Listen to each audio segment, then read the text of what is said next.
room where the bulb was broken for longer.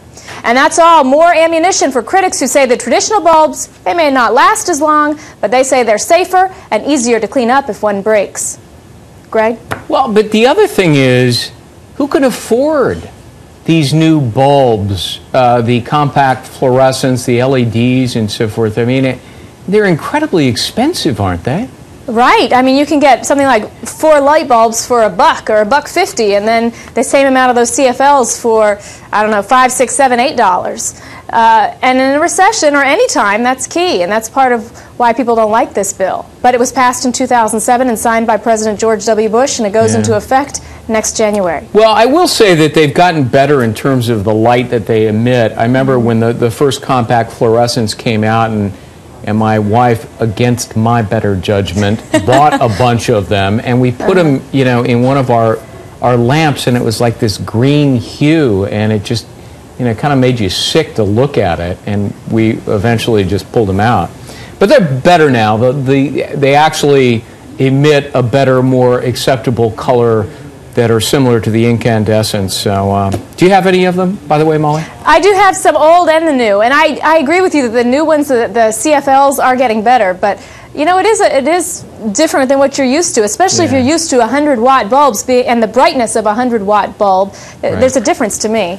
Yeah, and when you flip on the light switch, it has to warm up a little bit. Yeah, it takes them a while to get going. I mean, the room's kind of dark for a while, and then they kind of warm up a little, so you have to adjust to that. So, all right, Molly Henneberg, great story. Thanks very much. Thanks, live from our D.C. bureau. David, are you sick of the government telling us what to do, including the light bulbs we can use? Well, to a certain extent, yeah. And thinking back to what Thomas Edison would say about this light bulb, he might wonder why it's taken us over 100 years to come up with something that the government should say is better to replace it. And additionally, the fact that it contains mercury and is so difficult to clean up, I think maybe we should have waited a little bit longer until there was some other element in there, so that it seems like the mercury is the big problem in terms of the cleanup. You know, and Edison apparently tinkered with like 500 different kinds of filaments until he got one that lasted. Yeah, and he talked about how a valuable failure was in order to actually invent something. But I don't think we've been doing that to try to create the better widget. I don't. Well, as a researcher, I could say a lot about what we could do more to fund research. All right, joining us here on the set is Lise Wheel, my work wife, because we share an office. And so I actually spend more time with her than I do my own other real wife.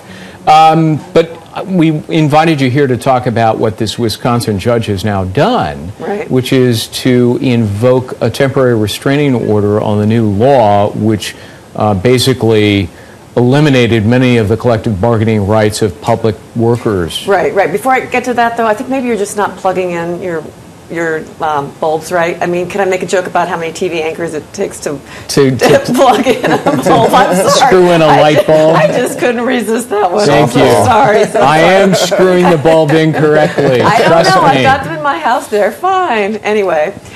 Really? You do? Absolutely. Really? You shelled out, because you're really cheap. You shelled out the expensive. But they last longer, and the kids made me do it. They did? Yeah. So I'm going to tell your wife on you. See, there's another good reason for having kids. Yeah, exactly. They tell you what to do. And they want to go to the mall, and I want those special light bulbs. Anyway, yes, last Friday, the Wisconsin judge issued what's called a temporary restraining order, saying, we're not going to allow you, the judiciary, are not going to allow you to publish this law, make the law go into effect for a certain amount of time. And we really were talking about another week while she has some hearings to ferret out the issues that both the Republicans and the Democrats have brought up.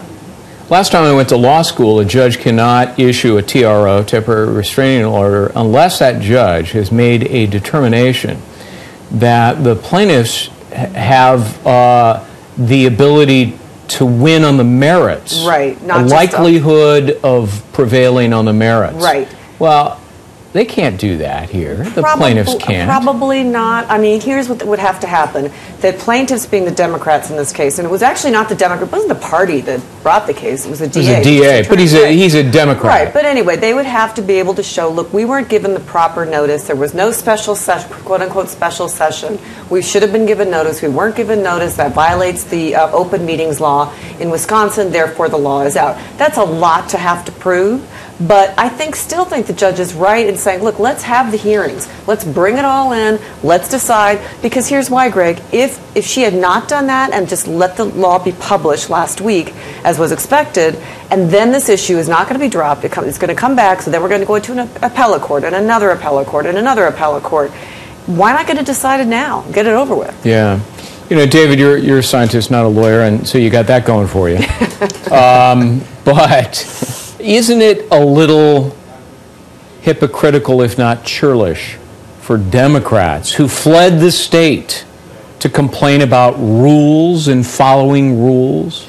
It is a little hypocritical, and I think that Governor Walker it shows how well Governor Walker has done, in my opinion. He's really taken a stand here and shown that he wasn't going to allow the unions to take over his state any longer, and the fact that the Democrats are now kind of scraping at these certain injunctions they can find shows that I think he's won a victory. But you know, it is, at least, it's a little silly to bring this lawsuit because Republicans have the numbers. So let's say the judge tosses this out.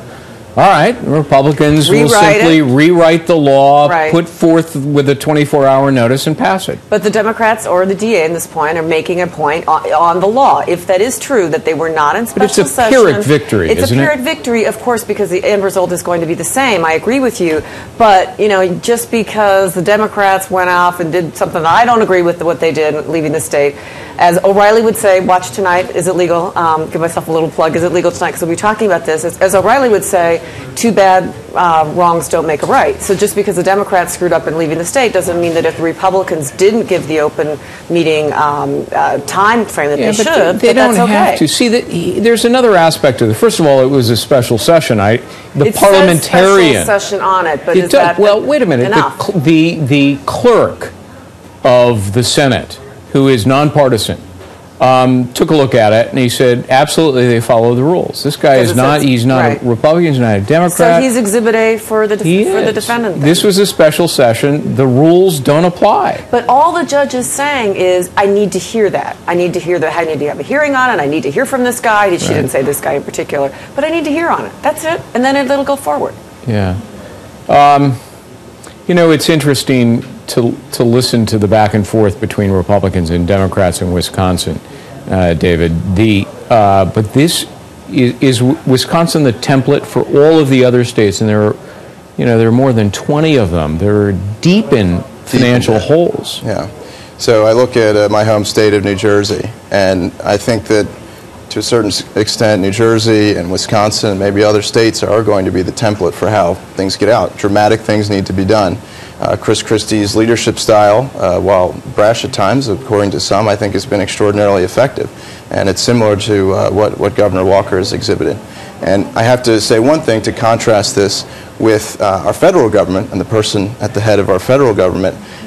You mean that guy named Obama? You mean him? Yeah, that guy. So I was speaking at a conference in Rio de Janeiro on Friday, and the president came to town, and I had to deal with the motorcade when I was trying to go to the beach on Saturday after the conference. Copacabana or Ipanema? I was staying on Copacabana, a block away from where the president was. You're killing us. You're killing us. Yeah. We're working here. Well, you know, the fact that he was there, and certainly Brazil has done great things recently, but the fact that he was there talking about Brazil, while Japan is afire and Libya is afire, and he's kicking a soccer ball around, I found it.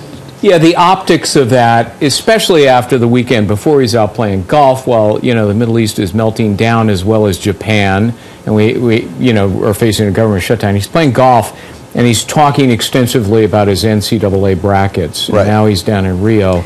But do kicking we a really soccer want a ball. chicken little president that's running around saying the world is going to come to an end if I don't, he's a phone call away. He's talking to Brazil, which is a major ally and trader with us. So I don't see it. I think you're just peeved because you couldn't get to the beach fast enough. Well, that may be it, but I do Boy. think that the image that's projected by a president being in a sunny place when so many grave things are happening, such a consequential time in our history, I don't like the image it projects to the rest of the world. It makes it look like, to a certain extent, he doesn't care. I know he is a phone call away, but the image is not good. Yeah. I spent some time in Rio during Carnival when I was a single man and can't even begin to talk about it.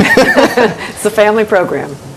Blame it on Rio. All right, we're going to be back in just a moment. Dan Hill is going to be talking to us about what Gaddafi knows that Hosni Mubarak did not. Stick around.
Welcome back to FoxNewsLive.com. I'm Greg Jarrett.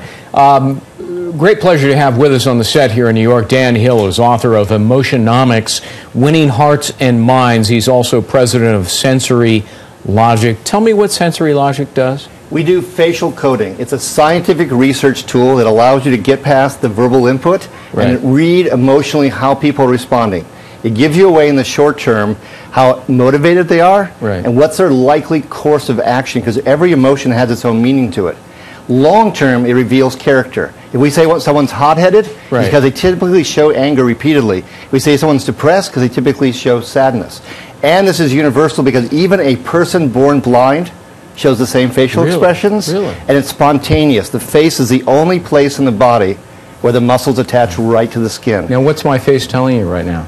That's a question I get all the time. I get a slight smile, and I got some surprise when I started telling you about even a person born blind. Yeah. Because it is a wow factor. It's universal in nature, hardwired into the brain, not socialized, not learned. By 9 months of age, a child has all the core emotions on their face. Really? All right. How many different emotional readouts do you have? 7 emotions you can go to, 7 core emotions that go across cultures. Yeah, David is the scientist here, so he's... Yeah, I'm a neuroscientist, actually. I study emotion. Okay, I have a PhD. We learned this from Dr. Ekman, who's the basis of the Lie to Me show here on Fox.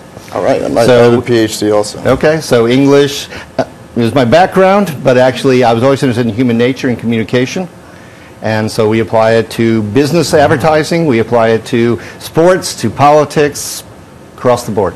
It's really interesting. Battling PhDs. I only have a JD, so I can't compete. I think JD's pretty good. Yeah, not close to being as good as a PhD. All right, want to put up on the screen, you are tackling the subject now, the key reasons why Muammar Gaddafi still rules and Hosni Mubarak doesn't. And so we want to talk about these individually. The first one is displaying vitality as a prerequisite as a ruler.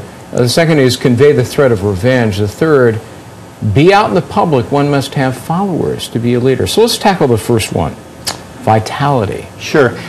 What we have here is youth rebellions, and we have aged leaders. You have to show vitality to suggest you've got staying power, that you're going to still be in the game, you're going to be able to withstand the surge of public rebellion. When I looked at Mubarak, God, it was like a dead man walking. Yeah. There's almost no motivation, no emotion on his face. And motivation and emotion have the same root in Latin, to move, to make something happen. You're not credible as a leader wielding power if you won't actually use the power. You've got to have some mobility to you, some action, some belief that you're really a vibrant force still. So Mubarak looked like a dead man walking, hardly any emotion at all. You know, Gaddafi, completely different. Lots of emotion on the face at all times, very lively presence. I'm not saying he doesn't have his problems and his issues as he's getting bombarded, but he showed a lot more energy, a lot more resolve to stay in the fight. And that's the first thing people are looking for. Are you going to cave in? Or are you going to stay and you're going to fight this thing? I think Mubarak gave the impression pretty quickly, you know, I almost look like I'm stunned into submission. So you can roll me and I'll be gone. I think it was Mubarak, maybe it was another Arab leader who once commented about Gaddafi, who said he's schizophrenic, he has a double personality. And he has always been referred to as sort of a madman. Is vitality something that's typical in that? Well, you know, a mad dog can still bite you. So you better pay attention. I mean, he's very duplicitous, but frankly, human nature, we're not truth machines. We do not, you know, try to understand ourselves necessarily. What we really want to do is feel good about ourselves and attract allies. And that's what he's trying to do. He's trying to survive in this situation. So yes, he may lie to himself. In fact, the biggest lies in life, I would argue, are the ones we tell ourselves. Now, he said lies to the press regarding his people, whether they support him, all sorts of things. But he may, in fact, be lying to himself. And the really good liars convince themselves that what they're saying is the truth. I wonder, and David, maybe you can answer, is he a sociopath? Sociopaths or psychopaths typically have no remorse. I mean, they can, with impunity, murder and massacre, and they feel nothing. Well, a lot of people argue that the line between genius and craziness is pretty thin. And I think, speaking to what you were saying about why he's been able to hold on to power, and especially looking at his vitality, the amount of energy he has that's allowed him to continue to figure out ways to hold on to power over the years, I think speaks to him having something that is borderline sociopathic, for sure. And this is in contrast to President Mubarak, who I think was largely a puppet of the Egyptian military and wasn't constantly trying to figure out ways to hold on to power like Gaddafi has. Let's go to topic number 2, the key reasons, again, why Gaddafi still rules, Mubarak doesn't, according to Dan Hill. And you say he conveys the threat of revenge. Yes. What do you mean? Because anger is a very powerful, important emotion. It means I'm going to lash out. I will remove barriers to remaining in power. I will destroy my opponents. And so what Mubarak showed was a little bit of anger, but the weakest variation of it. It was really like concern. His eyebrows would lower, they would knit together a little bit. It was almost like he was the scolding parent saying, you really shouldn't be doing this, you know.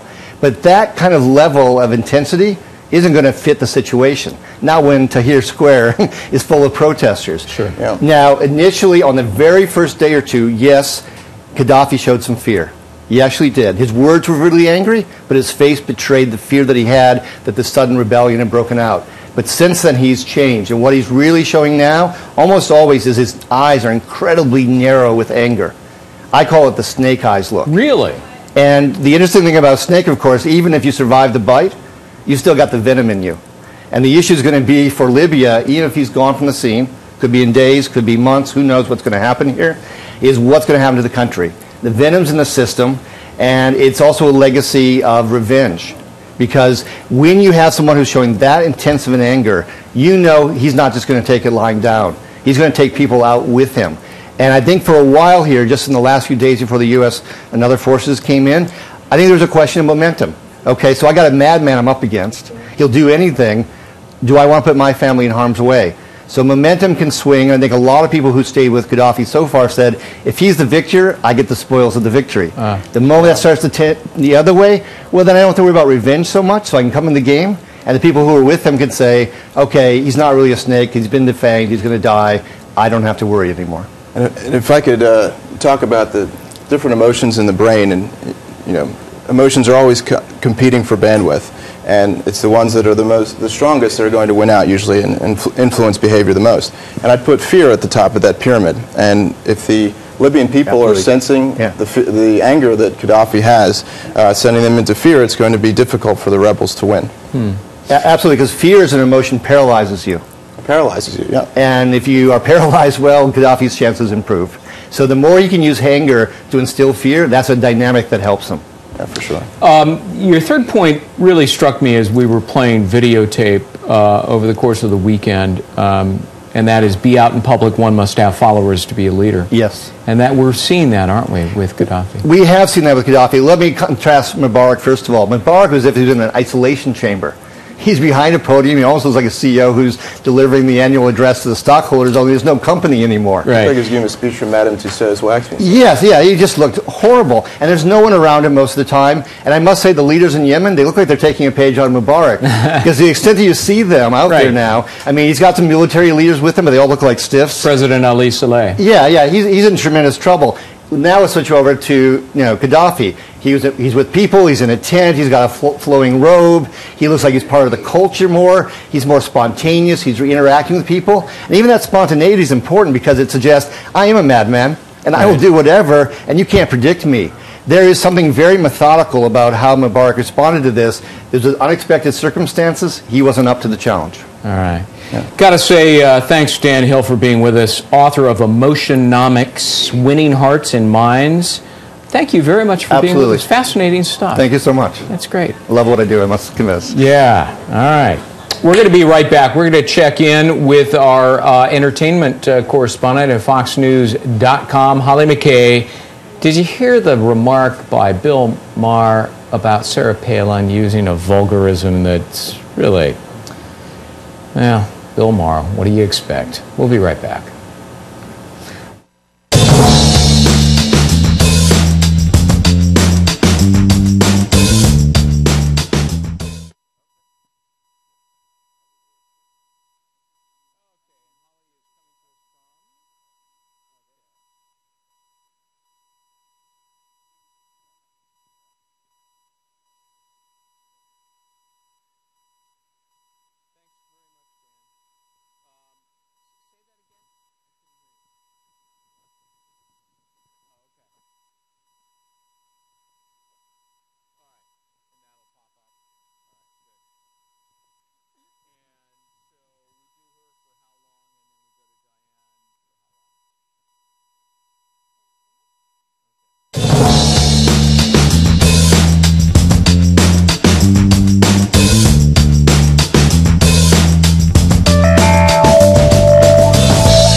Welcome back to FoxNews.com Live. I'm Greg Jarrett. Want to go out to Los Angeles to check in with our entertainment reporter there at FoxNews.com, Holly McKay.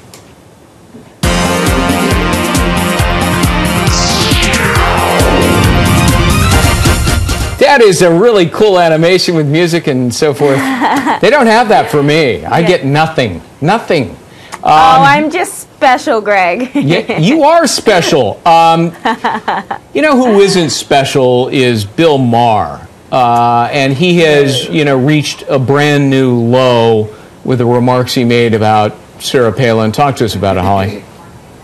Yes, well, on his show on Friday night, Bill Maher referred to Sarah Palin as a dumb twat, which, I mean, regardless of how you feel, it's just definitely not a nice way to describe somebody. And so I approached a variety of different experts and women's groups on their take on what he said. And interestingly, or maybe not so surprisingly now, National Organization for Women refused to comment and basically told me that they don't correspond with Fox at all. So it then raises the question, does Now only stand up for women of a certain political persuasion? Which a lot of my experts that weighed in on that agreed that that certainly was the case. However, other groups like my friend Yana Walton at Women's Media Center just said regardless of whatever side of the spectrum you're on and how you feel about Palin, Bill Maher's words are just not cool. They are discourage all women and are offensive to everybody. Well, and the context within which he uttered the vulgarity, and only Bill Maher can do that. Yes. It wasn't true. I mean, what he was accusing Sarah Palin of actually saying, and she hadn't said it. Yeah. Yeah, Bill Maher was saying that Sarah Palin finally found out what happened in Japan. Mind you, more than a week later, he's making these sarcastic remarks and saying that we must invade tsunami. Yeah, and it was just, I mean, to me, that's not funny. His audience thought it was funny. They all laughed, but to say things like that about that somebody said that they didn't even say and then reference them as a dumb twat, it's kind of like locker room humor that you'd think people may grow out of at some point in their life. Well, you know, when thousands of people are dead or dying, you don't make fun of it. There's nothing funny about that. There's no humor associated with the earthquake and tsunami and the nuclear meltdown in Japan, and yet Bill Maher seems to think so. I have always wondered how he manages to think with that brain of his. Has he apologized? No, definitely not. And I would be highly surprised if Bill Maher apologized. I don't think that would ever happen. I think that the world would freeze over before Bill Maher apologized, especially over a Sarah Palin joke. All right. Holly, thanks very much for being with us. Holly McKay, good to see you. Thank you. Diane Maceda joins us here on the set. Diane, speaking of Japan, there are a great many orphans, and there are people who have been making inquiries about how we can help and so forth. What's your story? Well, our story is basically saying that foreigners that are looking to adopt orphans in Japan may be surprised to know that their help, at least for the moment, actually isn't wanted in that respect. We spoke to a Japanese adoption agency, and the director there told us that she keeps getting these strange emails in, mostly from the U.S., but from all over, saying things like, I want a girl, less than 6 months old, healthy child. And she says to them that, we may be thinking that we're doing a good thing by reaching out to them in this respect, but to them, it's uncomfortable. It sounds to the Japanese like people are looking for what they want out of their disaster. And you'll remember in the wake of the January 2010 Haiti earthquake, countries from around the world were trying to fast-track adoptions out. From the United States alone, there were 1,090 children that were granted a special permit to come over and be adopted quickly because of the earthquake. Japan, however, apparently is completely different. So RainbowKids.com, which is an adoption advocacy website, says one part is just the fact that Japan's a developed country. So whereas in undeveloped countries like in Haiti, where people are impoverished, they don't have the resources to help these kids. And so even kids with extended families sometimes will end up being adopted because that's what's best for the child. In a country like Japan, that's not the case. They have the resources to care for these children. And Japan has a very strong family tie. So a lot of times in Japan, in general, they say, even kids that are, just orphans because their parents can't care for them aren't really considered orphans because the extended families consider that child their child and take them in. Right. And we spoke to another adoption agency that says there's a little bit more to that. And the fact that these family ties are so strong in Japan also makes it difficult to find kids for some of those homes for some of those kids that don't have these family ties, because the idea of taking in a child that actually isn't from your family is completely unheard of. So they're kind of hoping that, one, that most of these kids that have lost their parents in this disaster will find extended family ties, and everyone seems pretty confident that that will happen, that you're not going to have this massive amount of orphans that you had in Haiti. But they are hoping that this disaster may open up the dialogue about adoption in Japan so that it's not so unpopular, because they say that there are roughly 25,000 kids right now that are living in children's homes in Japan. Japan will not adopt them internationally, and they likely won't get adopted domestically either, because it's just not a popular thing to do in the 25,000 as a consequence of this? Really? That many? Well, 25,000 that currently are in the Japanese children's home system. Oh, I see. As far as the numbers, and that's kind of the big stress of what everybody's been saying, is that it's just far too early to talk about adopting these kids, because they're still in the process of verifying which parents are missing, which parents are actually confirmed dead, which of these children have extended family that can take them in and which don't. And that process takes a very long time. So in light of any natural disaster, people's reaction to adopt really is kind of the wrong reaction, because it's too early to be trying to take kids out of the country, because it takes quite some time to verify what their situation actually is and which ones really are orphans and which ones are not. So it's all still kind of a work in progress, but what they're stressing is that people who want to help should instead donate to charities that have emergency relief programs going on there, rather than trying to reach out and adopt a child at this moment in time, because it's just clearly too early. And I think I saw on our website that people can go to our website, and if they want to make some donations, they can find the resources within where they can send their money, their donations, and so forth. We have a How to Help page up on the site, and you know, in any light of any disaster, there are scammers, obviously, who are going to try to take advantage of situations like this, unfortunately. So what we've done is sort of compiled a page of sound charitable organizations that have relief programs going on there where people can donate and know that their money is going to the proper cause. Yeah, is that it right there? Yeah, there it is, how you can help the victims. I think it's got about 10 different organizations. My personal favorite happens to be the U.S. Committee for UNICEF, which is also listed on that page. They do such great work. Again, it dovetails with your story for kids. Exactly. And you know, it's just interesting because different countries deal with tragedies in different ways, and so some people heard earthquake associated with Haiti and started reacting the same way. And it's important to note that Japan and Haiti are very different countries, and they are reacting to this differently. So when we decide how we want to help, that's something to take into account. Great story. Diane Macedo of our FoxNews.com. Thank you very much. Check out her story on the website. We put it up a second ago. Foreigners looking to adopt Japanese orphans need not apply. Fascinating story. And also, if you do want to donate and help out the people in Japan, check out our help page there as well. It'll give you a list of the organizations, and there's some really good ones, and your money will be much appreciated. And we appreciate your watching today. FoxNews.com. Diane Macedo, thanks for being with us. My pleasure. And David Tukey, who's been here for the entire hour, former Deputy Regional Campaign Manager, McCain Palin. Thanks for being with us. Thanks for having me, Greg. Good to see you. See you soon. And who's next? Dr. Manny Alvarez is coming up next. The doctor is in the house. Stick around for that.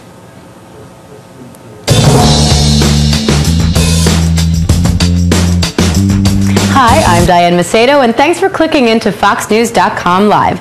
As we change over to the next show, please enjoy this flashback from Fox Movie Tone News.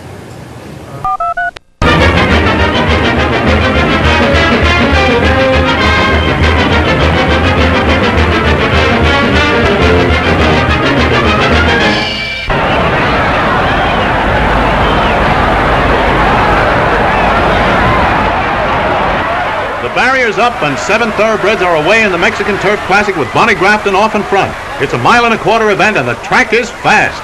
And now Riskyless, Kentucky Derby nominee, is challenging while his stablemate Gallant Sir, number 8, the favorite and last year's winner, is running second. The big stallion is sulking but is beginning to respond to coaxing by jockey Red Pollard. Riskyless is going into the lead as they hug the rail approaching the first turn.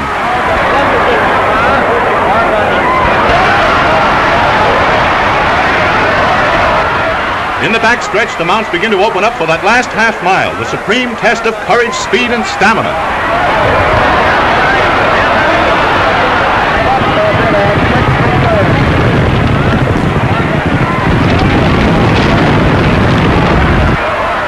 In the race to the wire with a $25,000 purse in sight, Gallant Sir opens up in a blaze of speed, which brings him home ahead of Riskyless and winner by a schnozola.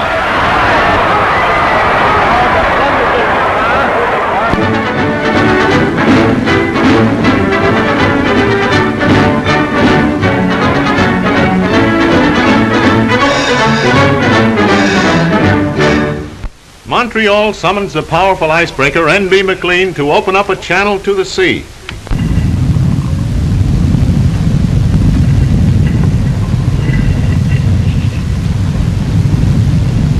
It's a tough spot to be in. She's backing up now for another try.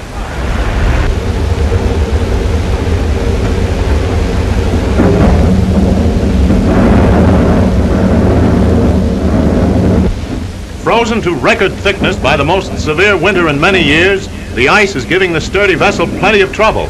Look at the size of these cakes. At some places in the river, they're 22 inches thick.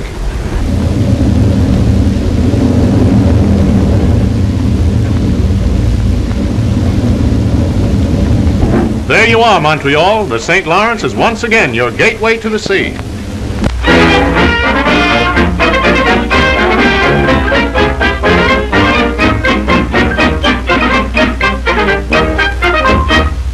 In Hollywood, Clive Brook, leading man, Diana Wynyard, leading lady, Winfield Sheehan, producer, Frank Lloyd, director of the picture Cavalcade. Miss Wynyard, I understand congratulations are in order. I understand that Cavalcade has been nominated as the best picture of the year.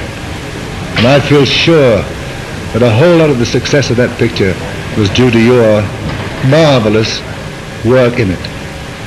Clive, that goes for you too, my dear fellow. Of course, the whole thing couldn't have been possible without Mr. Sheehan. Thank you very much, Mr. Sheehan, for giving us that opportunity. Winnie?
Hello, I'm Dr. Manny, and welcome to the Health Hour on FoxNews.com Live.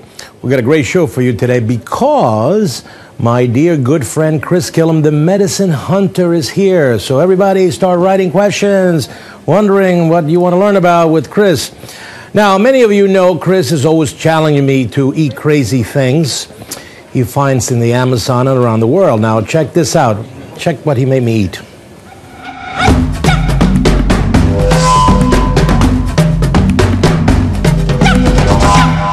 Okay, Dr. Manny, I got one for you. You know, I was trying to think, how in the world do we top eating fried blowfish sperm? I got it for you, man. We got some grubs here in the Amazon, and these are great, big, fat, juicy grubs. I know you're envious, but we're going to eat these here. Folks here with me are students from the Shaman's Pharmacy at University of Massachusetts, and we're going to show you how eating some really gross food is done. Oh, good grubs. Have some grubs. Oh, the fat one. Oh, yeah. All right, let me get this guy. That's good. Oh, yeah. Yeah, boy, Come on, Tim, show us on TV here. No, that's not good. That's not good. That's not one. That's not one. Wait. Why? No, it's some grabbing. Oh, it's pooping. Oh, nice. This one. So eat the one with the poop inside it. That's a little. Oh my God. That's alive. Oh my God! Oh, juicy. Hey, Dominic, you want a grub? Give me 5. This is kind of like Fear Factor. Grubs. Grubs. Grubs. Who's going to go for grubs? Yeah. Gracias. Yummy. Anybody else? Yeah, I'll have yours. Okay, Beth. Anybody else? You guys want some grubs? How often do you get to eat grubs in the Amazon? Oh, yummy. Delicious. Come on, man. It smells like grubs. All right, there's one left. Who's not gonna miss out on this? I already got one. It wasn't that bad. I don't know if I'm missing out. Fried. They added cheese wings. All right. It was fine. So what's the verdict on the taste of the grubs, folks? Delicious. Delicioso. Delicioso. So, and this is what these guys look like live. So, Dr. Manny, we have topped blowfish sperm. Now you and I have to go find something that's even more incredibly weird than this. And that, my friend, is going to be hard to do. Live from the Amazon, I'm Chris Killam, Medicine Hunter.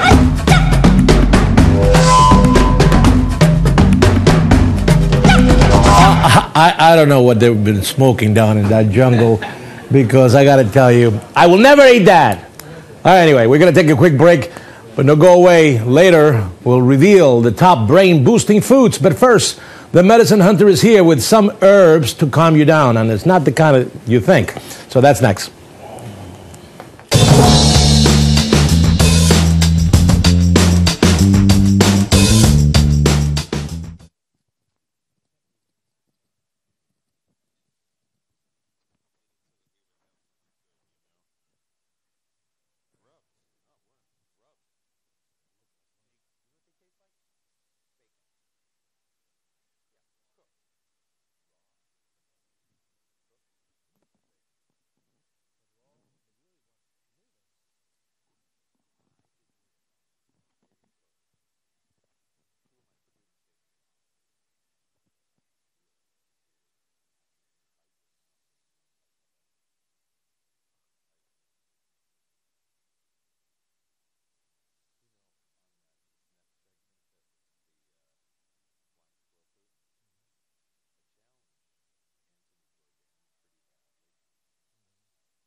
Since I'm not making it to the Amazon anytime soon, Chris makes sure that when he comes to town, he always has something up his sleeve to make me step outside my comfort zone in conventional medicine. But earlier today, he had me eating bugs for my health, and you can look for that segment on our website over the next couple of weeks because it was disgusting, really, really bad. Anyway, he really knows how to get my blood pressure up.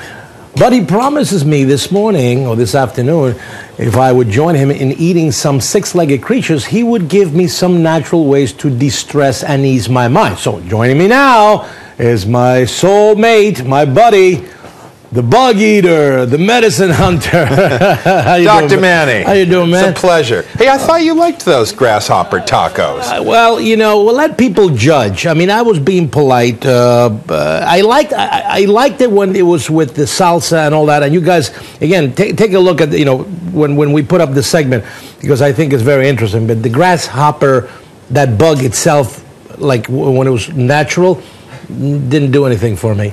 Wasn't your favorite, right? No, and as a matter of fact, I'm kind of physically ill now that I saw you eating those big worms.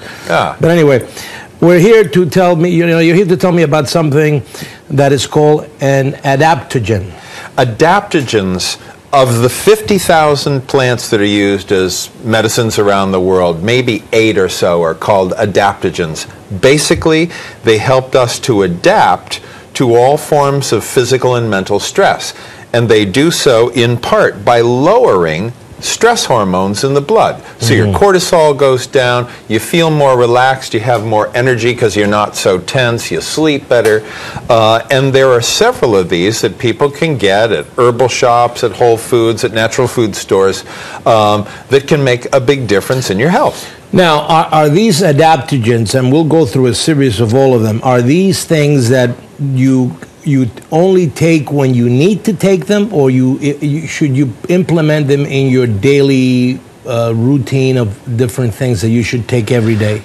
I treat them like nutritious foods, so I take them daily. You take them daily? Yeah, I mean, I think it's just like eating good fruits and vegetables. It makes sense to take the things that boost and support you, you know,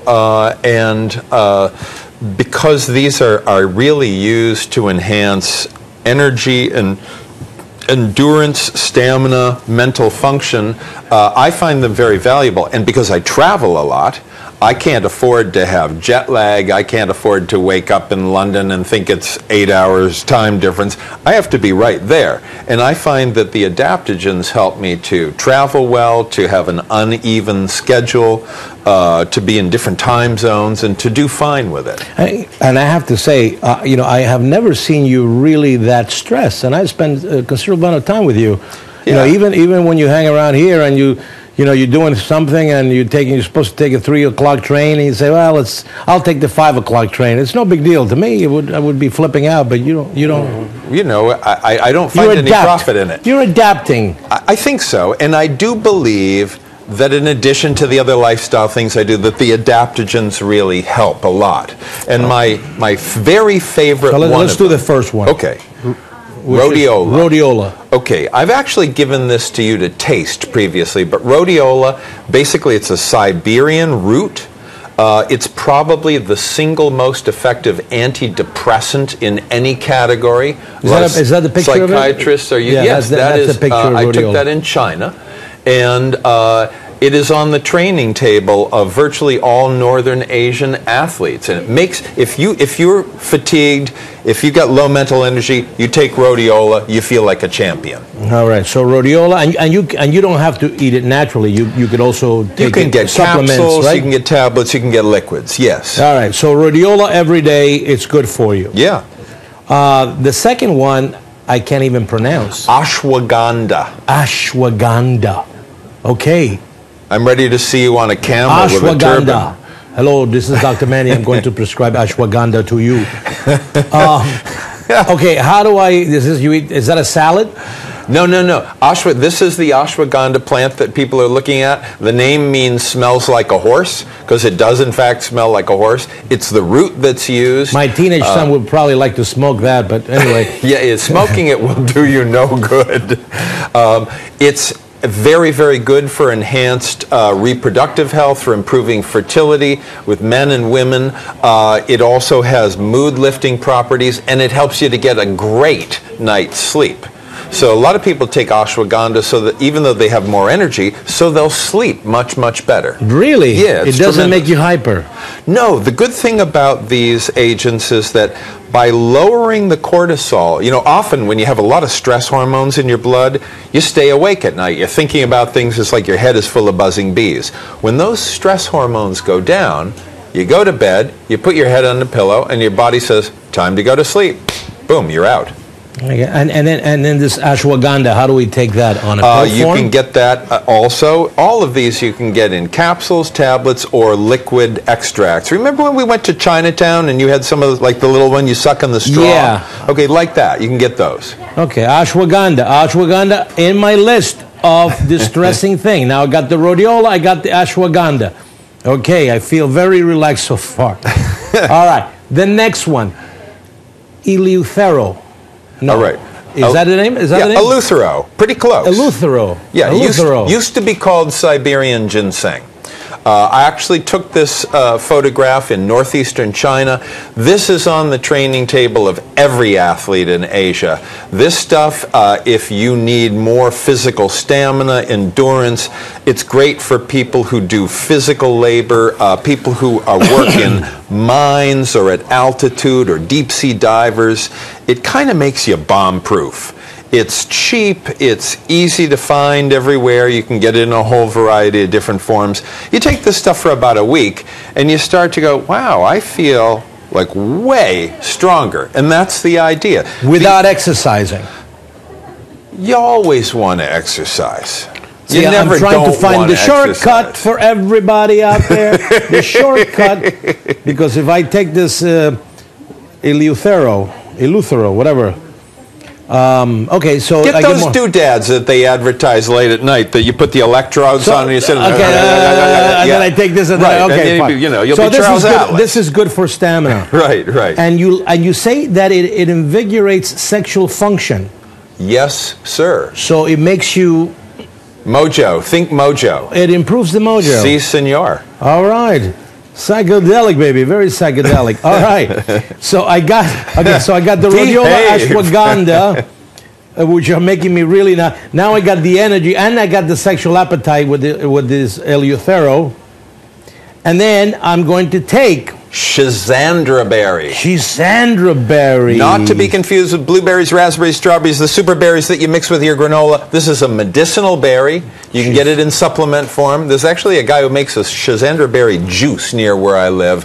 The takeaway, this stuff is great for mental concentration, alertness, improved memory, thought formation. If you can read at night for 2 hours, you take Schisandra, you'll be able to read for 4. Every student, every intern, everybody who has long work hours and has to use their mind should know about Schisandra. This is the great mental awakener. And yes, it also gives you energy and stamina and endurance, but it turns your brain from a 4-cylinder Passat to a 12-cylinder six-cylinder, finely tuned Bentley. You think I could give my 16-year-old son this herb before he goes to high school? Absolutely. Absolutely. This makes, I know kids who take this stuff, makes them feel heroic. They get better grades. It's easier for them to concentrate.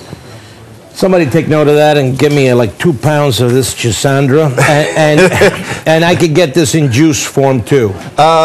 Juice, except up where I live, will be hard to find, but you can get it in capsules and tablets, and in Chinatown, probably in those little ampules as well. Rex, I'm coming home with Chisandra. Yes, sir. And finally, maca. Maca, think Chinese New Year's fireworks in your pants. Think the big mojo enhancer of all time. This is the sexual tonic that everybody's looking for. So forget about the maca. There was a recent study, you know that antidepressants kill people's libido, yes. Basically. There was a human clinical study of people who were antidepressant victims. They took maca, they got their sex drive back, even though they were on the antidepressants. This stuff, in addition to enhancing energy and all of that and lowering the stress hormones, really gives you that very, very strong, deep, primal sex drive. Well, now see, this is why everything comes together. Strong, deep, primal sex drive. Right. You know, now I see the whole thing on you. I got the whole thing. I got the whole thing. I've seen your wife. I got the whole thing now. Anyway, he has no stress. He's relaxed. All right. All right. Thank you so much, Chris. My great pleasure, Dr. Manning. But you know, I'm not going to let you go just yet. Okay.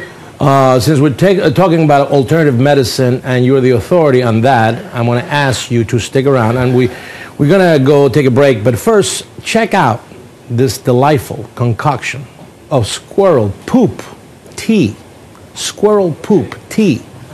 Chris got to try, courtesy of the folks at Pacific College of Oriental Medicine here in New York City. He's crazy. Take a look. You know the old saying, you are what you eat. Well, that includes how stressed out you feel. If you choose to go for chocolates, pies, pastries, biscuits, sweets, cookies, that kind of thing, donuts, then you can expect that you might not feel your best. Nutritionist and author Gillian McKee said,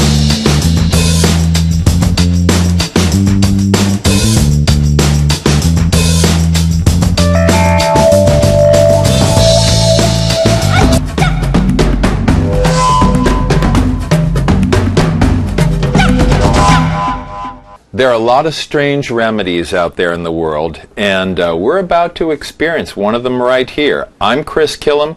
I am at the Pacific College of Oriental Medicine in New York with Jeremy Pulsifer, who's one of the top clinicians here, and we are about to talk about flying squirrel feces. That's right, I'm talking about squirrel poo, and it's used as a traditional Chinese medicine. Now, I know that's an introduction to live up to, but tell me about this stuff. Why the poop of flying squirrels? Well, traditionally in Chinese medicine, this herb is either ground up and cooked or simply stewed as it is. Stewed?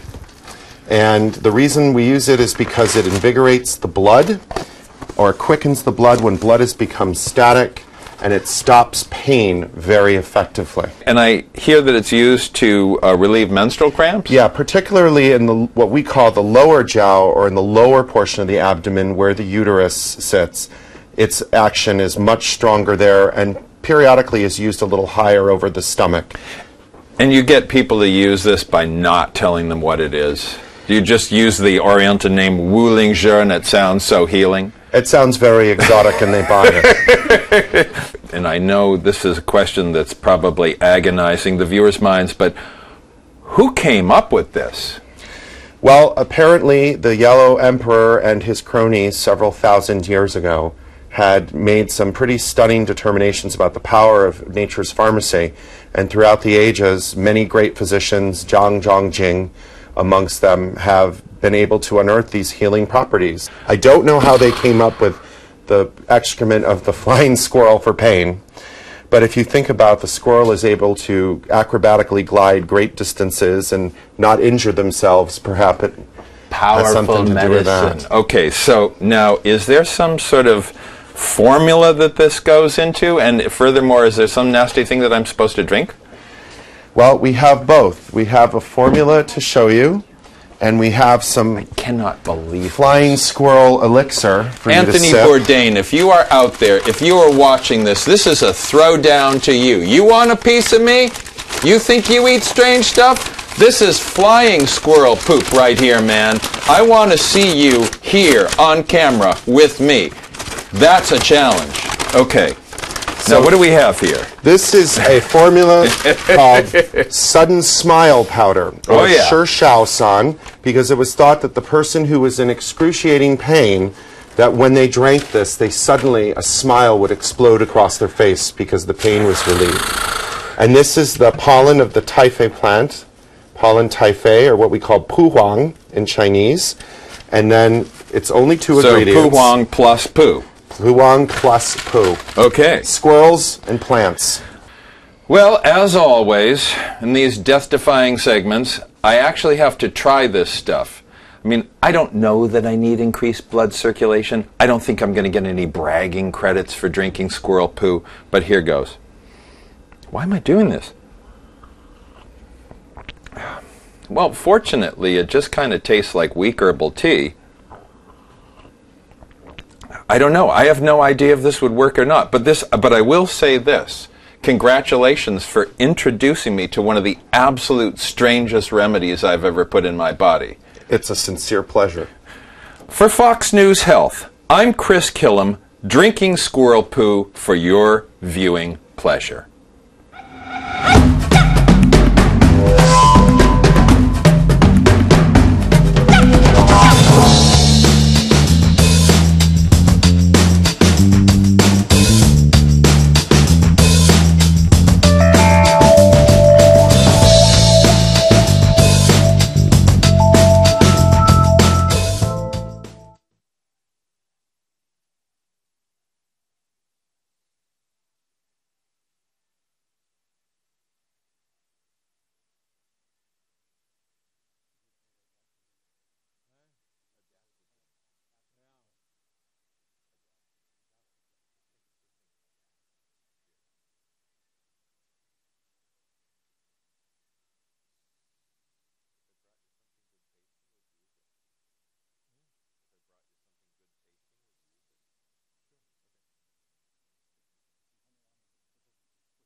Now, the Medicine Hunter has showed us some of those treasure herbs in ancient medicine to help curb stress. But if you can't get your hands in the rhodiola and all those other things, there are certain foods that will help you do the trick. Fox's Laura Engel has more on that. You know the old saying, you are what you eat. Well, that includes how stressed out you feel. If you choose to go for chocolates, pies, pastries, biscuits, sweets, cookies, that kind of thing, donuts, then you can expect that you might not feel your best. Nutritionist and author Jillian McKeith says certain foods will calm you down naturally. Put blackberries, blueberries, strawberries, or raspberries on your grocery list. They have been shown to contain something called anthocyanins, which, in research, has shown they may have a positive effect on brain chemicals that are normally involved in depression and anxiety. So you cannot go wrong. Berry smoothies, so easy to make. If you're feeling down, reach for a banana. Jillian calls it the best fast food around. Bananas are great for stress relief because they contain tryptophan, and low levels of tryptophan has been shown to be involved in depression and potentially binge eating in women.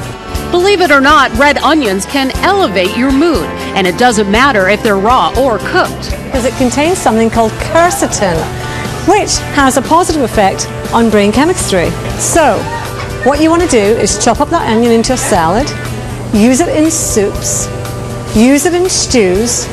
So simple.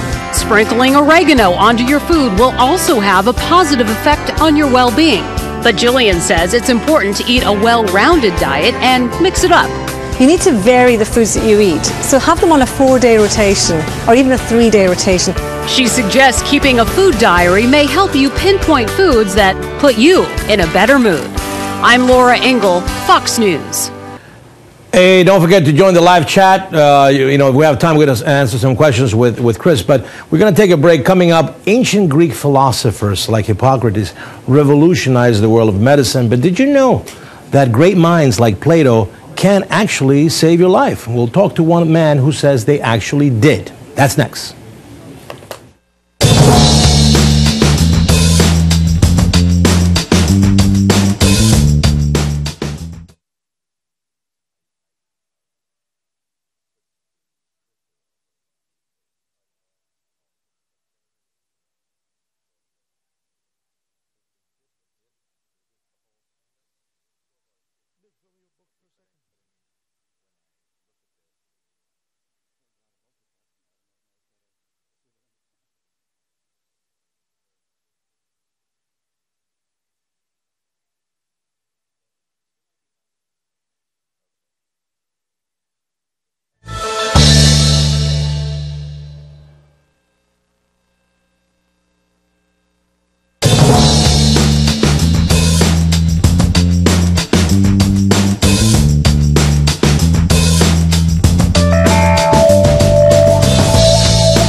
Ancient Greek culture has made many contributions to life as we know it today.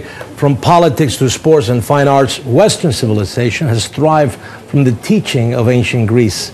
But perhaps the most profound impact has been in the world of medicine.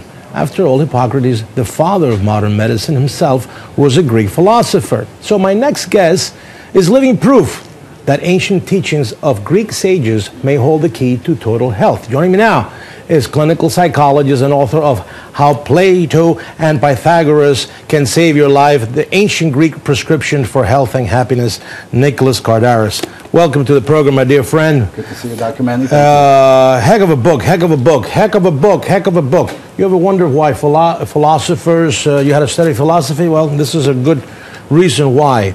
But your life is a great tale. Tell me about your life. Yeah, well, I wasn't always a clinical professor. I wasn't always who I am today, a psychotherapist. And I guess you could say I had an early existential crisis. 20 plus years ago, I was a New York City nightclub owner with all the trappings of that lifestyle. So, living the fast lane. Sex, drugs, and rock and roll. Right. And for a young person, that's got some ego trappings, and it's fun for a while, but it's a very, it's ultimately a very, it's a no-win situation. And, I had my Charlie Sheen phase where I thought I was winning, and then I went through a period where my life fell apart. And, in my late 20s, you discover that you find a sense of emptiness. You find a sense that life wasn't what it was cut out to be. But before you get to the conclusion as to the emptiness, What was going on in your life? I mean, you had addiction to drugs? Yes. You know, and I think like most people, that crept up on me. Right. I was in a world that was, you know, if you own a barber shop, you get a lot of haircuts, and I was in a world where we sold alcohol and there was a lot of drugs, and they crept up on me. I was a clean-cut kid from Queens, Ivy League graduate. I opened up a nightclub in my early 20s, and by my late 20s, I was pretty seriously addicted to everything, drugs, alcohol. Did you come close to getting hurt? Very much so. As close to dying as is possible. At the end of my addictive slide, I had overdosed. I was in a coma for over a week. I was asystolic, what doctors call without a heartbeat, for over an hour. And doctors called it a medical miracle that I was revived after I was without a heartbeat for as long as I was. So that was my that was my bottom and my turning point. And when you come out of a situation like that, you tend to sort of reevaluate your life and how to make sense of things. And that's what started the second half of my life, my journey. So how or why, I mean, you come out of your coma, you realize, shoot, I almost died, this is not what I want for myself, for my family, I want to make changes, but how do you end up studying Greek philosophy? Right. So I came out of my coma, and I opened up my eyes, and I was in the intensive care unit at Cornell Presbyterian, and I was told I didn't have the classical white light experience. I don't have any memory of a white light, but I was told that I was gone for a long time. But something was different, and I really needed to understand what had happened to me, whether there's a thing called the soul, whether there was a life. I was so close to death, I touched the void, and I was really, really existentially curious. What's the purpose of my life? What's the purpose of existence? And for me, it started with trips to the library. I started just reading books about everything from comparative religions. I started looking at different religious beliefs to see how to make sense of things. And what happened was I started getting very connected in the 12-step program, and I started doing a lot of service work. And I started getting meaning in my life when I started helping other people. And as I kept studying and helping other people, part of my journey was I decided to go back to school. So I went back to graduate school initially to get my social work degree. And it was while I was a graduate student in social work that I found a book about Greek philosophy. And what struck me was Plato and Pythagoras were on the same journey that I was on. They were trying to make sense of the world. They were trying to figure out what their purpose was. They were trying to figure out the nature of reality. And that was exactly what I was trying to do. After coming out of a coma, I knew that if I didn't find those answers, I was going to potentially lose myself again. All right, so, but let me stop you. I mean, let me try to understand, because I mean, I think your book is incredibly inspirational, and again, I would recommend it to anybody who's looking for meaning, especially when they're going out of a very difficult place. But you know, you had a physical addiction, and we know physical addictions, whether to narcotics or alcohol, they do require intervention. So you had the soul-searching aspect, you know, the comparative religion, looking for answers, but you also had to deal with the addiction part. How did you work both sides of the equation? Absolutely. In my professional life today, I teach at Stony Brook University the treatment of addiction. So I'm a clinician that specializes in the treatment of addiction, and I'm a customer. And what I found was that they were all pieces of the puzzle. You know, when we talk about addiction, when I talk about my addiction, I talk about it as being a process. And my recovery was also a process. I had to address some of my emptiness. I had to address some of what created a need within me to keep losing myself, to keep numbing myself. But I also needed to address a medical model. I also needed to get traditional treatment, which included psychotherapy, which included rehab, which included 12-step programs. So to me, it's not an either-or. They're all pieces of the puzzle that are extremely helpful in a person trying to get their lives back together. So I'm not saying my method is in lieu of treatment. It's a supplement to treatment. Right. But, you know, for some people that require treatment, they make that their hallmark for the rest of their lives, which is understandable because, you know, physical addiction to a chemical is almost a lifelong struggle. But it seems to me, just looking at the way you are and what you have accomplished and the analysis of this book, that you do believe that by looking for answers that are deep within philosophy or religion, it makes it easier to detach yourself from that dependency of treatment also, right? The short answer is I'm less thirsty now, right? So I'm less thirsty and I'm less inclined to want to get numb. But I'm still a card-carrying 12-step member. I still use those because those also embrace psychospiritual journeys. So I think even Bill Wilson, the founder of AA, talked about that 12-step programs are spirituality 101. You know, I needed to start opening up other doors to make deeper connections to my life and to my healing. But those other methods are still a part of my life. But I know as a person that's in recovery, there's nothing that I can do that's going to allow me to safely or successfully have 3 or 4 beers, 3 or 4 martinis, 3 or 4 of any substance. So keeping in good spiritual and mental and emotional condition allows me resolve against the first one. And that's what I really focus on. I'm not thirsty today for that drink because my life is full in a lot of other ways.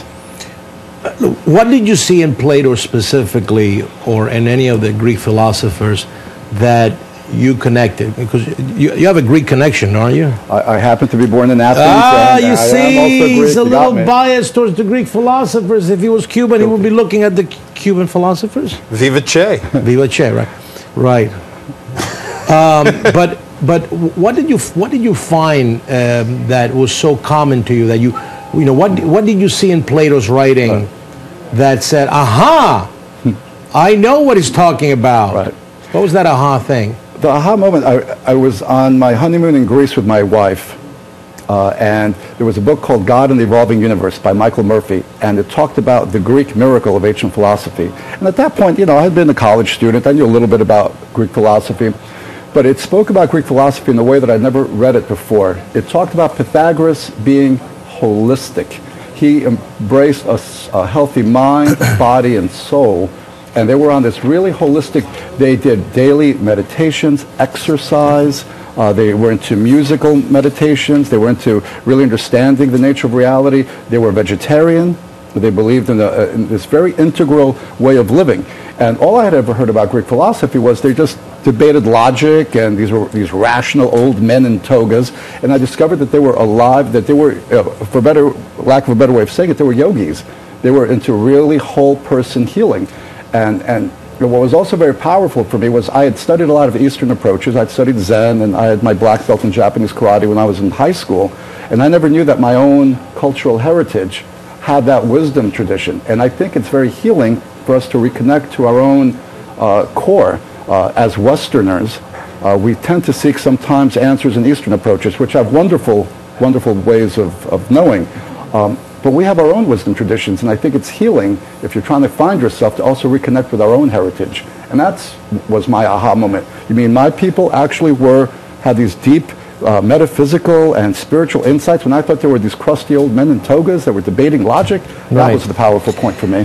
Give me some specific things that are in your book that people out there that have similar issues as to the ones that you related to, that, you know, some concrete steps that they're going to find in the book. Right. Well, first of all, I do describe my journey a little bit because I think one of the key ingredients is hope. Hope that change can happen is very, if you don't believe that change can happen, then, you know, change doesn't tend to happen. But I do a lot of experiential exercises. What I try to do, some of the concrete things that we try to do when we're talking about immersing into this lifestyle is we try to understand that when we talk about addiction, sometimes we're looking at the telescope through the wrong end. We're focusing on the substance rather than looking on the need for the substance. So we start having people, the Greeks were all about looking up at the sky and wondering what it's all about, and doing these sort of cosmological meditations. So we do a lot of deep daily reflective thinking. We do daily exercise. We do, Pythagoras had analogized a human being as being like the lyre, the Greek guitar with the stringed instrument, and we had to keep our body in tune.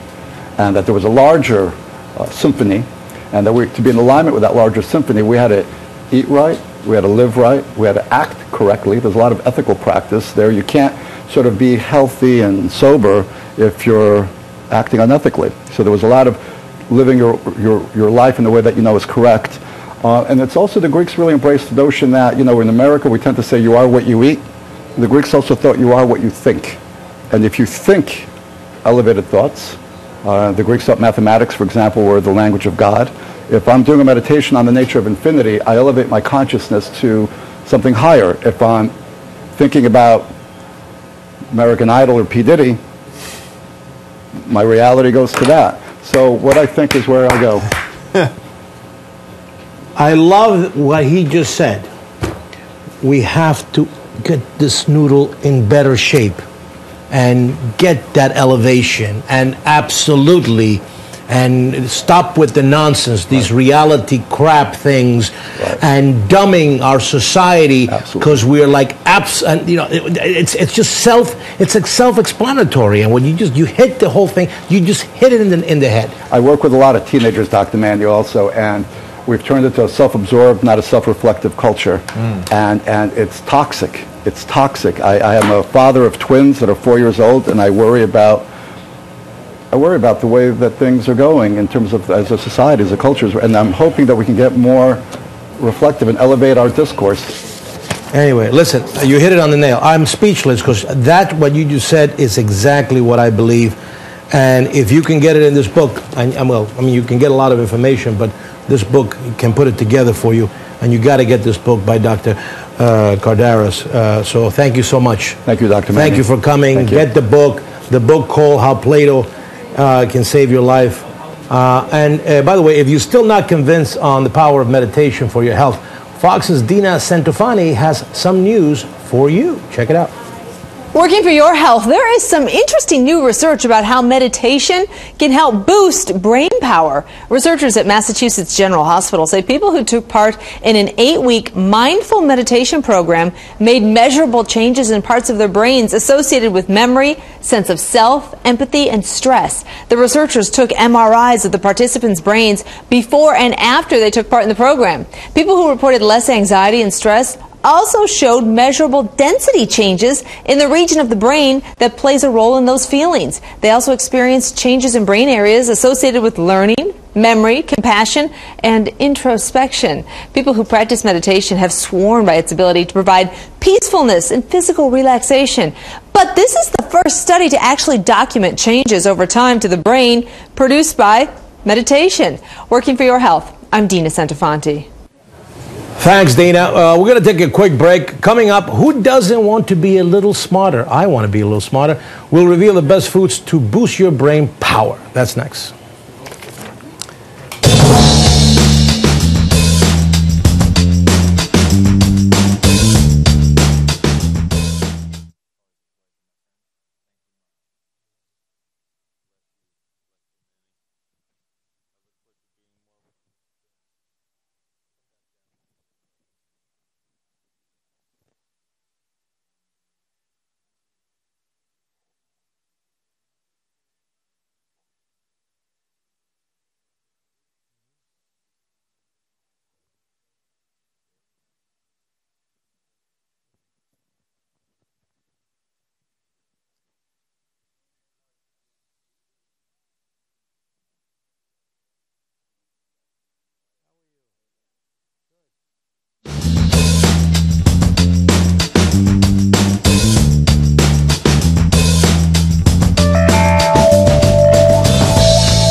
All right, what do we start? This is like the one of the good parts of the show now, because we have somebody who a lot of people know, and if you ever read any article about being healthy, being sexy and healthy, stopping your aging process, you're gonna come across some work by Dr. Eric Braverman, who's here now in this segment of the show. Now, women have long compared chocolate to sex, and studies show that that they may be onto something, because there's a lot of foods that do many things for certain things, especially when it comes to brain effects. So joining me now is well-renowned neurologist and author of Younger, Sexier You, Dr. Eric Braverman. Ooh. Thank you, Dr. Manny. How are you, Eric?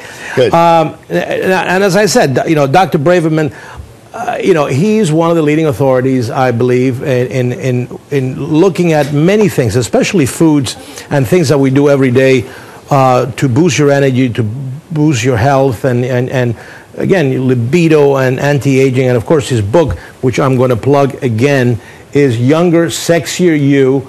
Look and feel 15 years younger by having the best sex of your life. So anyway, this is a book that is a must-have in every household. How are you? So anyway, I'm talking today, we were talking with Medicine Hunter about herbal supplements that would help you with energy and improving, sort of the physical attributes. But there's a connection between sex and brain function and food that you know very well. Let's talk about that. First thing to recognize is that eating healthy is eating sexy.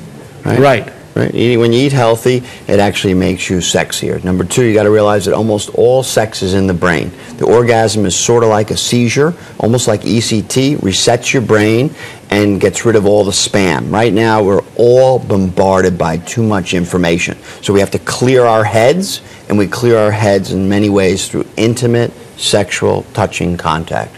And so in some ways, the entire sexual life is a vital sign. So everyone says, hey, have I had 6 hours of exercise? Have I eaten 5 fruits and vegetables today? Have I had herbal teas? Did I use the spices, which have a 10,000 ORAC value, even more than these berries? I mean, those fresh oreganos and basils you can get at all the health food stores, and now all the food stores. But you got to realize that at the end of the week, you say, what's my blood pressure? What's my cholesterol? How sharp is my brain? How many hours did I sleep? How many hours did I do aerobic exercise? And how many sexual and intimate hugging encounters did I get in? So you're almost looking, I mean, because some people look at sexual encounters with their partners as sort of a reproductive functionality. That ends so early, so it turns out. So what's the value? It's the same question we ask with growth hormone. What's the value of growth hormone when you're not growing anymore? It's repair. The value of sex as you get older is human body repair. So during that process, you're cleaning out your brain of bad things, you're forgiving resentments and buildup of negative ideas and negative thoughts, you're enhancing your hormonal and vascular systems, you're reducing heart disease, cancer, and mood disorders by sexually active. So women have to realize there's a lot of sexual parity problems between men at 50 and women at 50. And women can keep sexually equal with men with a little bit of natural hormones, a better diet, better exercise plan, and some other potential conventional medicines. See, I see, as a gynecologist, I see women, and yes, you talk about, the sexual appetite does change, but for the most part, I am now, maybe it's because I'm in my mid-50s, I sort of begin to realize that men also tend to naturally lose the interest in sex in a different way. I mean, now I see more and more commercials on TV talking about Low talk to your low T. That's the new catchphrase. Well, you know why, right? Because they don't want to mention testosterone because they don't want our kids to start using it illegally for anabolic effects. Right. But men have male menopause. Right. So now they I see need that testosterone too. Almost every diabetic in America that's a type 2 that's overweight with a big belly is a male menopause low T guy. I'm a low T guy. And I'm a mid-50 guys, and the reality is that we can repair human beings with a little bit of testosterone cream. And it's very insulting to some men that they have to basically take a testosterone cream that costs $60 to replace their testicles in 6 months. So that's how simple testicles are. Why hasn't this been around for a while? It has been. My entire medical career, which started at Harvard Medical School in 1983, the reality is that we had methyl testosterone. The problem is we had a non-bioidentical form of testosterone that instantly had a black box warning for liver cancer that caused a lot of problems, that was an estra test and was in a bad form. And then we had the injectables, which turned out that they shot your testosterone up too high and you ended up with erythrocytosis or too high a red blood cell count, and then you get the pulmonary embolus, the small DVTs, and we saw side effects with people raising their blood count. So the problem was delivery systems took a little while to be fixed. Right. And so that's why testosterone hasn't been utilized adequately. So nowadays there are safe ways to administer testosterone to men. And it requires a fair amount of coordinated, integrated care. Our biggest problem in healthcare is that testosterone is very beneficial to conditions like anemia, conditions with heart failure, individuals with depression and memory problems, men, but it might exacerbate the DHT problem of having a hair loss issue or a prostate. So many individuals require someone who knows testosterone, also understands Avodart urology, understands aldactone in hair, understands the DHT enzyme, understands saw palmetto and herbs. And so we haven't trained our doctors to be able to be cross-disciplinary practitioners. Plus testosterone's impact on hemoglobin and A1C and blood sugar. So you have a fundamental integration medical problem where almost every medical problem is 5 specialists have to get involved, and that's very expensive, and you need to retrain generals, doctors that are generals that have overview capacity of groups of specialists, and that's the key. And I know you do have a center here in New York that you direct that we can pretty much resurrect anyone's erection. We say everyone's erection has a resurrection. We have 75-year-old women that have any sex life you want, and they have to understand, though, it's not sex for sex's sake. It's sex for love, sex for intimacy, and also, more importantly, the studies suggest if you reduce your sex life, you're going to have deteriorated health. So a lot of people think, sex is for when you're young. It's not. Sex is actually, like exercise, a vital sign of health and well-being. All right. Now I want to run to his institute because, anyway, I got to resurrect a lot of things in my life. But anyway, I want to talk about, we have some props here on the table. There are certain foods that you think are very beneficial when it comes to boosting your brain power. So let's talk about avocados, which are there to your right. Yeah, they have some very important essential oils and fats that are very good for acetylcholine and dopamine. Blueberries have, I think I saw actually a great nutritionist on your show earlier today, and she did a great job on blueberries, and I think it's pronounced acanthocyanidins that have a type of powerful antioxidant and dopamine effect. So you really have to think the rainbow diet of color. Rainbow is red, orange, yellow, green, blue, indigo, violet, and you get powerful nutrients for sex. And chocolate still always is powerful. Chocolate is something that everybody likes, dark chocolate, and that's good because it's just full of dopamine and antioxidants. And there's no doubt about it that dopamine is the reward circuit of the brain. There's been studies on whether you're an alcoholic, whether you have obesity, whether you have depression, whether you have ADD. Massive numbers of diseases and senses of well-being come off this chemical dopamine and what we also call adrenaline, in our brains. And chocolate gives you the juice, gives you the boost right away, but not good for sustained massive amount. And usually mixed with too much sugar, which gives you the false boost. And what you're trying to do is shift everybody to a sustainable well-being, and that comes from great food eating great is eating sexy. Now, the other things that we have, of course, are beans.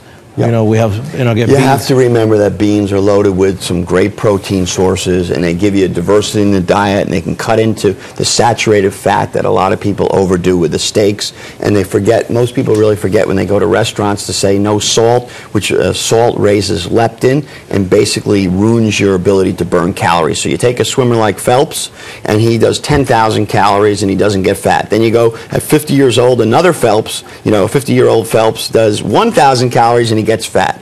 And this relates to a chemical called leptin that connects brain and metabolism in your body and your fat cells. And when you eat salt and you don't eat fruits and vegetables and you don't have nuts and fiber and you add instead white flour, white salt, white rice, high glycemic index foods, which is the starchy potatoes and peas, you end up basically where you eat like a bird, look like an elephant. And I frankly want, I want to eat like an elephant and look like a bird. Which I tell you, it's the answer that I get. A lot of times, there's a gigantic problem that I'm finding with pregnant women today. Okay? Sure. And we go through this, 40 pounds, 50 pounds, 60 pound weight gain, which is absolutely completely unnecessary, and a lot of these women already are overweight. So this the fundamental, we go through this every week. I ask them, okay, you gotta see a nutritionist, you gotta stick to a diet, and they always tell me, but Dr. Manny, I don't eat anything. I don't eat anything.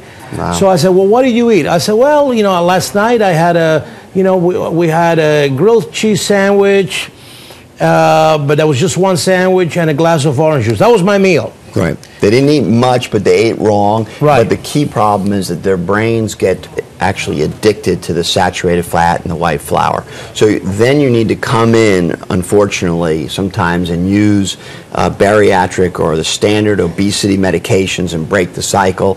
We also have herbs like Erviginia that break this addictive cycle, because you can't give a pregnant woman phentermine, and you can't give her Bontrol, and you can't give her, the ionamins and all the other Tenuate we have, and Wellbutrin, and we use Trexan, naltrexone. All these things are done in adults to break the addictive pattern in the brain, because you can lower leptin through the brain, and you can lower and raise dopamine and cut the caloric addiction and the saturated fat addiction. For the pregnant women, you have to come in with green teas, lots of spices, nutrient density, lots of chewing, complete restriction of sodium because they bloat. If you do leptin levels on these patients, they will have hyperleptinemia more so than insulin. It will reveal the fact that they have a large amount of adiposity or obesity, even greater than the BMI predicts, meaning they have what's called now sarcopenic obesity. Their muscle has been inserted with fat. Right. And so their metabolism is damaged and their muscle is damaged.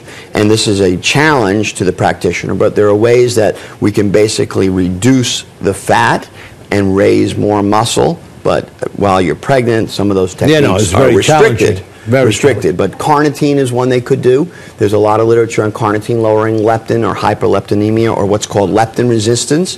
Leptin resistance, those women with the big triceps are more leptin resistant than they are insulin resistant. All right, to the effects on the appetite. Carnitine is interesting. All the nutrients like the antioxidants are valuable. So, and now getting to the antioxidants, sure. The green tea. The green tea. No question. And oolong tea is good too. If you get sick of tea, you got to become a tea recipe person. So in my book, I describe all the teas, and younger, sexier, rooibos with green tea, cinnamon with green tea. You take all those herbal teas, right, and you kind of you make a tea punch. Make a menu, right? Right. You want to have the Tea Party started the revolution. You got to do, if you want to get an American revolution of thinness, you're going to have to start drinking tea. All right, it's that simple. Tea has to be the primary beverage that makes you thin. Oolong, rooibos, white tea, cinnamon tea, blueberry. I have a blueberry tea. They all are fantastic. All right. Well, listen, you are the man when it comes to, and if you listen, if you saw me when Eric was talking, he really connects. I mean, for a lot of folks out there, he's really, I'm listening to him as a physician because I understand a little bit of the physiological mechanics that he's talking about, but he really, really understands this, and he does make a connection. In other words, what he's saying to me makes 100% sense. And I think, ultimately, it doesn't matter, just like Eric said, what age you find yourself in, you could always reverse it, and you could really always improve by doing the right things. Younger and sexier, younger and thinner, younger and happier, younger and sleeping. And you know how big now the studies are on sleep. Right. Sleep is key to not shooting up your cortisol and ruining your health. So those women that are pregnant are giving birth to children that unfortunately will also be obese. And now you have a generation. I was at Harvard Medical School and they told me that sugar would never make American kids fat, but it goes from generations to generation. Right. So it's so over. now it's paying dividends. Right, now we got to go the other direction, and it's doable, but you have to know all the tips. No sodium at the restaurants, you know, lots of vegetables, chewing foods, teas everywhere, chocolate if you have to give in, but without the sugar, nuts to chew on, apples to chew on, avocado and beans is another protein source. Right. Exercise 7 hours, you know, and sex is key. Don't think just because you're not interested in sex that it's emotional. Almost everybody that's starving their spouse or their intimate other from sex is actually medically a little off and filled with resentments that they can't discharge, and they need to get into studying what it is that gets them over the hump to have sex. All right. Well, sex. Good for your health. Younger, sexier you is the book that everybody should get by Dr. Braverman. They can go also to your website. You do www.pathmed.com, www.pathmed.com. We're toll-free for anyone who needs advice in medicine anywhere in the country, 888-304-PATH. Very simple. All right. So we're going to have all that on the website. Remember, all of this hour, which is, I think is very important because we have had a terrific amount of information, will be broken down into segments, and you can go to foxnewshealth.com and you can find Dr. Braverman with all his tips, things about his book, and of course we'll have the link back to his website so you guys can get more information. Thank you so much, sir. You're doing a great job. Thank you. God bless you. That's our show for today. If you have any health questions, you can email me here at Fox at drmanny@foxnews.com. Be sure to tune in next Tuesday at 2 p.m. Eastern Time for our monthly Fox News Latino special. So it's going to be hot. You know that. Remember, for all the latest, greatest information, go to foxnewshealth.com. Until next time, I'm Dr. Manny. Thanks.